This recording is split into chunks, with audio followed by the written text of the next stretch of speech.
Hello, hello, hello. Today may bago na naman tayong power bank para sa Starlink natin. Ito yung dati nating power bank. Ito ay yung Picdo Link Power 1. Love na love ko to kasi napaka-portable niya at napaka-convenient niya. Pero ngayon meron na silang bagong version. Ito yung Picdo Link Power 2. So version 2 na siya. Buksan lang muna natin. Ito na siya. Let's see kung ano pang kasama sa box. Meron tayong short na power cable for Starlink Mini at ito naman ay yun, I think magnetic DC cable for charging. Yes, pwede na siyang mag-charge directly using DC power like yung power na galing directly sa solar panels. Makikita nyo dito sa DC output niya may warning na nakalagay na for DC output lang siya. Since pwede na nga siya i-charge ng DC, baka magkamali ka kasi sa pagsaksak dito. So pang output lang yun. Tanggalin na natin yung luma nating power bank and i-try na natin siya.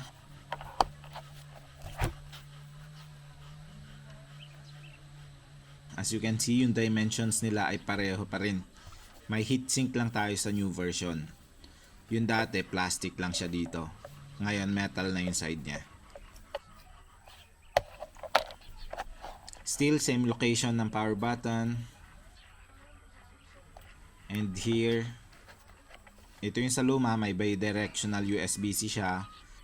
At ito naman yung bago, nandun pa rin yung USB-C natin. Pero meron na siya additional na DC charging port. At dito naman sa ilalim, dito nakalagay yung magnetic DC charging port niya. Ito yung adapter niya, automatic didikit yan dito. Okay ito kasi hindi basta-basta masisira yung connector mo pag accidentally mo nahila yung charger mo. Tapos madali din siya ikabit kasi nga nag-snap lang siya sa tamang place. Try na nating i-turn on. So sa unang gamit, possible na hindi siya magte-turn on agad. Ang kailangan mo lang gawin ay i-charge siya para magising yung battery niya.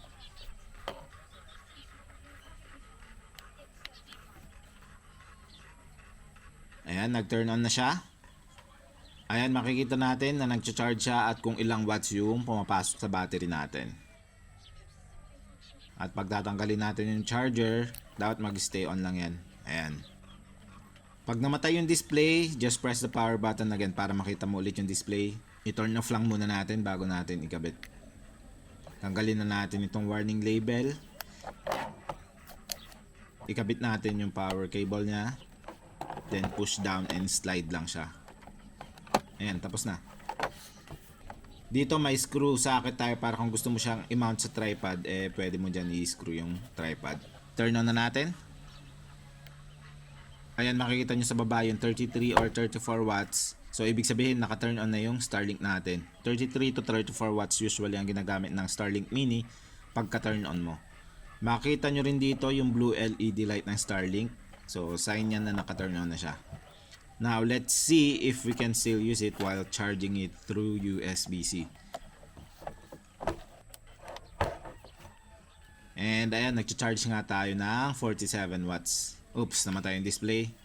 Press lang natin yung power button. Ayan, nag-charge tayo ng 71 watts while we are using 33 watts. So, okay na okay.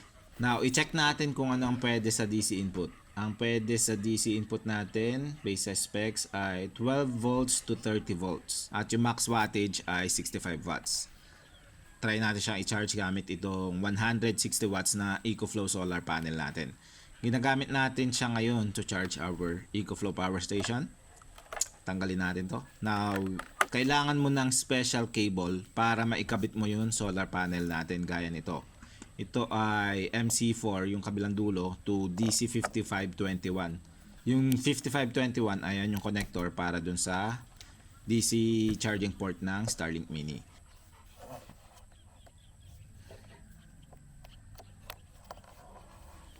Then just wait for a few seconds. Ayan, we are charging at 25 watts. Makulimlim kasi, kaya mababa lang. 160 watts yung kinabit natin pero 65 watts yung nakalagay na max wattage sa Starlink Mini. Okay lang yun. Kukunin lang naman ng Starlink Mini kung ano yung kaya niya, which is 65 watts kahit mas malaki yung solar panel. Basta wag ka sosobra sa 30 volts. So, ganun lang siya kadali i-solar charge. Now, itry naman natin yung magnetic DC cable niya.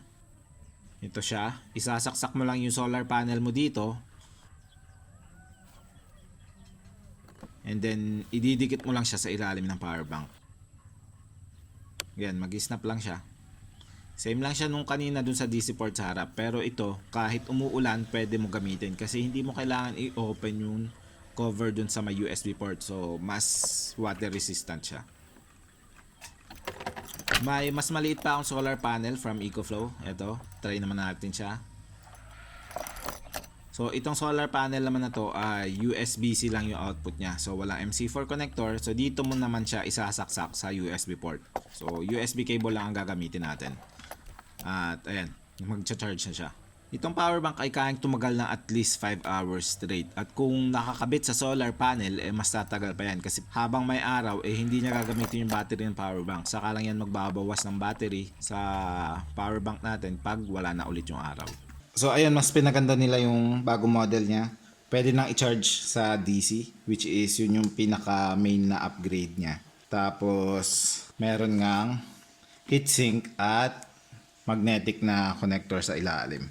Pero yung mismong function, yung sa app, pareho pa rin. Yung battery, yung itsura, halos pareho pa rin. Gamit na gamit talaga namin to kasi nilalagay ko lang to sa harap ng sasakyan.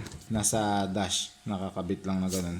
Para may internet habang nagda-drive. Tapos, pag kailangan mo ilabas, hindi mo kailangan patayin kasi hindi mo kailangan tanggalin yung power cable sa ilalim. Kaya, gusto ko yung ganito.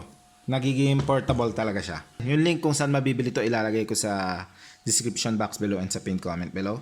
Kung may katanungan pa kayo, leave lang po kayo ng comment below. Don't forget to like and subscribe and I will see you again next time. Bye!